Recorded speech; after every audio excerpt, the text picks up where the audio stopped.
प्रज्ञा ठाकुर इस वक्त सनातन बोर्ड की मांग करते नजर आती हैं। दूसरी तरफ बाबा बागेश्वर के नाम से मशहूर धीरेन्द्र शास्त्री कहते नजर आते हैं, हिंदू राष्ट्र की हुंकार भरते नजर आते हैं। और इन तमाम चीजों के बीच में एक वीडियो वायरल हुआ है अनूप जलोटा का। जी हां, भजन गायक जो ये मांग कर रहे हैं कि अगर हिंदुस्तान में बहुसंख्यक हैं हिंदू, तो आखिर क्यों यह हिंदू राष्ट्र नहीं हो सकता है। रिपोर्ट आपको दिखाते हैं।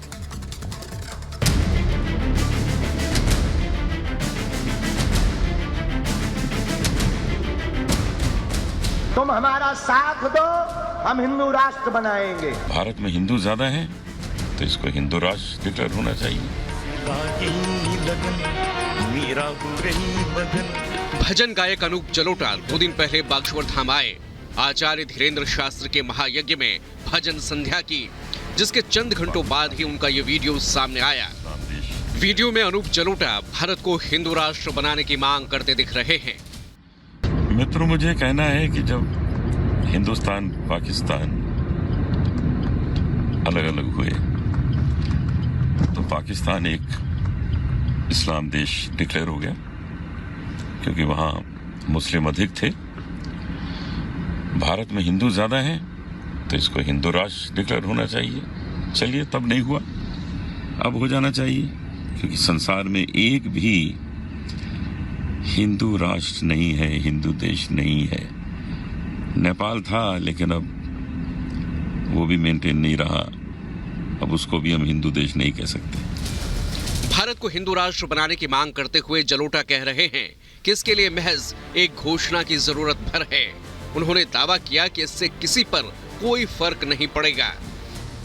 भारत को इसलिए होना चाहिए कि यहाँ हिंदुओं की संख्या अधिक है, और अब तो इसकी लहर बहुत प्रबल हो रही है, लोग जुड़ रहे हैं, और उसमें किसी को कोई फर्क नहीं पड़ेगा। केवल एक अनाउंसमेंट है। कश्मीर में जो चेंजेस आए, उससे किसी को क्या फर्क पड़ा, केवल शांति की स्थापना ही हुई। अनूप जलोटा का बयान ऐसे वक्त में सामने आया है जब भारत में हिंदू राष्ट्र को लेकर बहस छिड़ी है। बागेश्वर धाम के पीठाधीश्वर आचार्य धीरेन्द्र शास्त्री कई मौकों पर भारत को हिंदू राष्ट्र बनाने की मांग कर चुके हैं। संत समाज से सहयोग की मांग कर चुके हैं, और लोगों से भी उन्होंने इस मुहिम में साथ देने की अपील की है। जहां देखो गांव-गांव रैलियां निकलने लगी, जहां देखो युवान बच्चे, युवान बहनें हिंदू राष्ट्र की मांग करने लगे, क्योंकि अब तक ये भारत के लोगों को अनपढ़ गवार समझते थे, भारत के संतों को पाखंडी समझते थे। अब इनके मुंह पर तमाचा घला तो इनको नानी याद आ गई अपनी अपनी।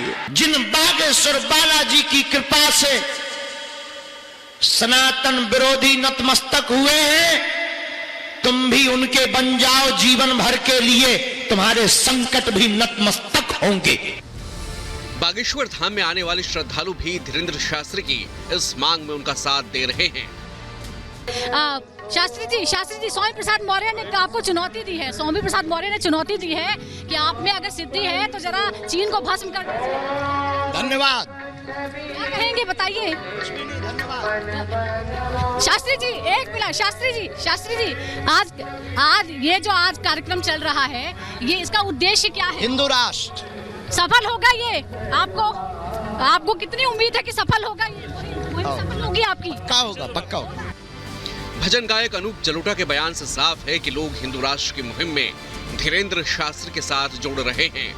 जलोटा से पहले भी कई संत और हिंदूवादी लोग धीरेन्द्र शास्त्री का समर्थन कर चुके हैं। Bureau report, Republic Bharat. और इस वक्त हमारे साथ सत्य विजय खुद लाइव जुड़ गए हैं। सत्य विजय, हिंदू राष्ट्र की मांग की आवाज लगातार बुलंद हो रही थी, लेकिन साध्वी प्रज्ञा ठाकुर से क्योंकि आपने बातचीत की, वो एक और मांग जोड़ रही है। वो कह रहे हैं कि सनातन बोर्ड बनाया जाए। इस मांग के मायने आप क्या देखते हैं?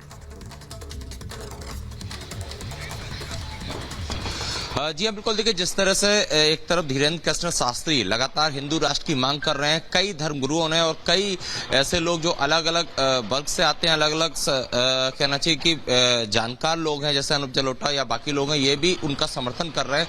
वहीं दूसरी तरफ साध्वी प्रज्ञा सिंह ठाकुर जो कि भोपाल से सांसद भी हैं, साध्वी भी हैं, उन्होंने सनातन बोर्ड की मांग की है। उनका कहना है कि जब वक्फ बोर्ड हो सकता है तो सनातन बोर्ड क्यों नहीं हो सकता। इसके पीछे उन्होंने कई तर्क भी दिए हैं। उनका कहना है साफ तौर पर कि पिछले 60 साल तक, 60 से 65 साल जो देश में जिन लोगों ने शासन किया, उन्होंने हिंदुओं को इग्नोर किया, हिंदुओं की तरफ ध्यान नहीं दिया। जब भी कोई ऐसी घटना होती है, हिंदू कुछ बोलता है तो उन्हीं के खिलाफ कार्रवाई कर दी जाती है। तो ऐसे में अब चूंकि मोदी सरकार है, मोदी सरकार में इस मांग की उन्होंने पेशकश की। उनका कहना है कि सनातन बोर्ड होना चाहिए, क्योंकि जब वक्फ बोर्ड हो सकता है, ईसाइयों के लिए अलग उनका एक चीज हो सकती है, तो फिर हिंदू इसमें पीछे क्यों रह जाते हैं, इसकी मांग की है। दूसरी बात उन्होंने ये भी कही कि हिंदू राष्ट्र की जो मांग है वो आज से नहीं, लंबे समय से है। साध्वी प्रज्ञा सिंह ठाकुर का ये तर्क है कि 6 साल बिल्कुल सत्य विजय, हम लौटेंगे आपके पास, लौटेंगे।